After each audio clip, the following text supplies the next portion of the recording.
we move on to react to some of the top headlines. And we have to start off with Cole Palmer. He has won the England national team player of the year despite his extremely limited time on the pitch, specifically talking about the European Championship. And this was a player that was voted ahead of the likes of Jude Bellingham, Bukayo Saka. You know, eh, I mean, I don't, I don't know how that works exactly with, because the English national team player of the year, men's player of the year, doesn't that belong to, you know, who's been the best performer for the England national team? I assume that's how it worked. Um, that's what I assume, but apparently not because of that. And I don't know. I don't know. I don't know. But I do have to say, I think he is England's most important player now, and it's someone that they have to find into the team, whatever role. Find them. He needs to find the pitch. He needs to be in a place that he can succeed because of the end product. Because the end product he provides, and just the pure talent and pure big game ability, we saw already. Despite his limited opportunities, big moments in the European Championship, assist in the semifinal to win it. Ollie Watkins, equalizer in the final, really good goal by him. He has that clutch DNA to him. He's a big time player, big time moments. He's built for this. He has huge mentality too. When you see how he left City to pursue playing football, he's not a player of the bottle like Mourinho would say. So yeah, I think he's a hugely important player. Let's go to Erling Haaland. He does not regret throwing the ball at Gabriel Magalhaes after City equalized with them in their very dramatic 2-2 draw with Arsenal. When he was asked about this in the international break.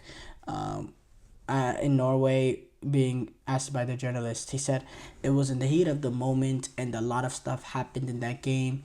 Things that happen on the pitch stay there, and that's how it is. When he was asked if he regretted throwing the ball, he said, "I don't regret much in life." Um, yeah, okay, you know, yeah, yeah. I guess I don't know. I don't know. That's for me. That's crazy, but I don't respect throwing the ball whenever someone's turned around. But okay.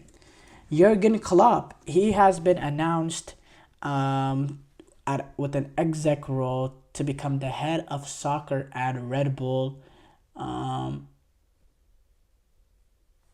at Red Bull, we know Red Bull. They have the energy drink manufacturer have a lot of clubs. Leipzig, Salzburg, Red Bull FC, New York Red Bull. Um, and he's expected to be a mentor for them as he becomes the head of global soccer starting in January, and he's going to oversee the international network of clubs. Um, it said the statement from Red Bull said he will not be involved in the club's day-to-day operations, but will provide strategic vision, supporting individual sporting directors and advancing the Red Bull philosophy. Additionally, the 57-year-old will support the organization's global scouting operations and contribute to the training and development of coaches. Um, after almost, Klopp said this himself in a statement with Red Bull. After almost 25 years on the sideline, I could not be more excited to get involved in a project like this. The role may have changed, but my passion for football and the people who make the game what it has not. Um, it's also been reported in the with the German Sky Sports reported Sky Sports Germany that Klopp actually has a clause in that contract that will allow him to be available for the German national team job. If it becomes available, um, we know Nagelsmann, he is the current coach for them, and he'll more likely than not, or he has a contract through the 2026 World Cup, and he will more likely not be the manager through there. And we assume that Nagelsmann after is going to want to go back into the club scene, back into, managing day to day for a club.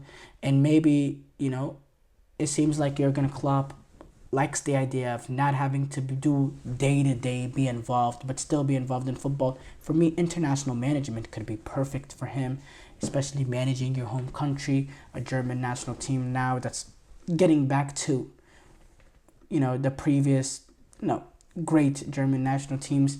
I could see that be a really, really good role for Jurgen Klinsmann, because I do want to see Jurgen Klinsmann continue to manage.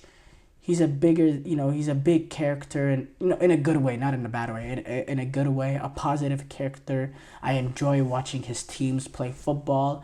I enjoy just his presence, watching a Jurgen Klopp team.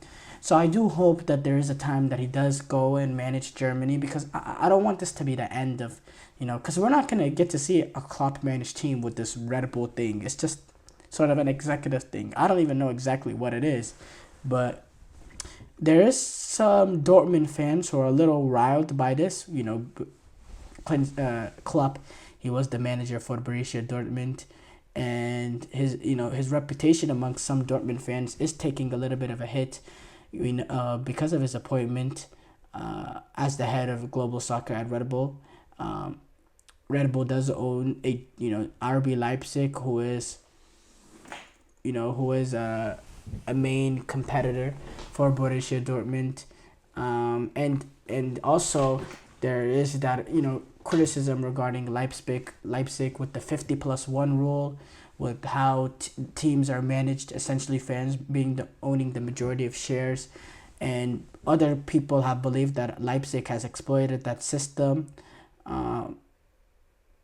and I've gotten around that by not naming. By stating teams must not be named after the sponsors, by officially calling the club Rasenball Sports Leipzig instead of Red Bull Leipzig. And there's a lot of things there. And Dortmund have been hugely critical over Leipzig as well. But I don't, that's an even longer story that, quite frankly, we don't have time to cover in the segment. Maybe later on. Alisson, he's gonna be out for 6 weeks with a hamstring injury. That's a big loss for Liverpool. Now Keller, he's a really, really good number 2. So obviously, it's not the biggest deal. You would think if Liverpool knew this before the season, maybe they would have tried to keep Mamardashvi, Dashvi, who they loaned after they signed him. They loaned him back to Girona, to Valencia,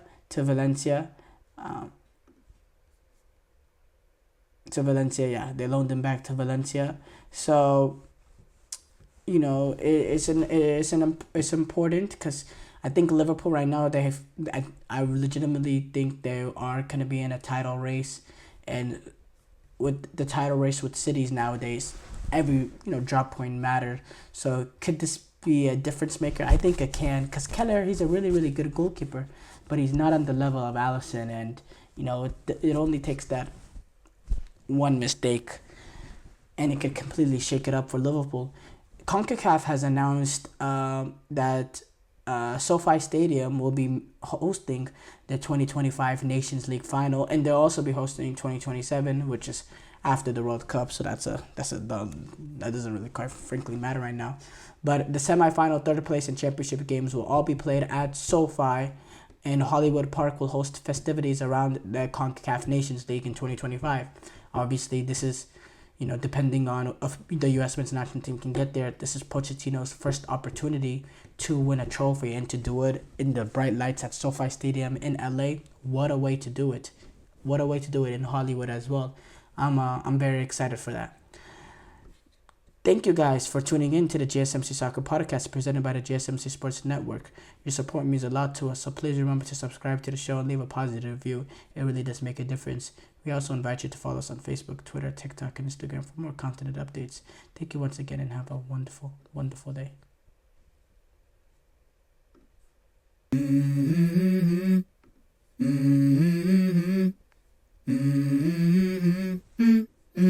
Let's go. I wake up to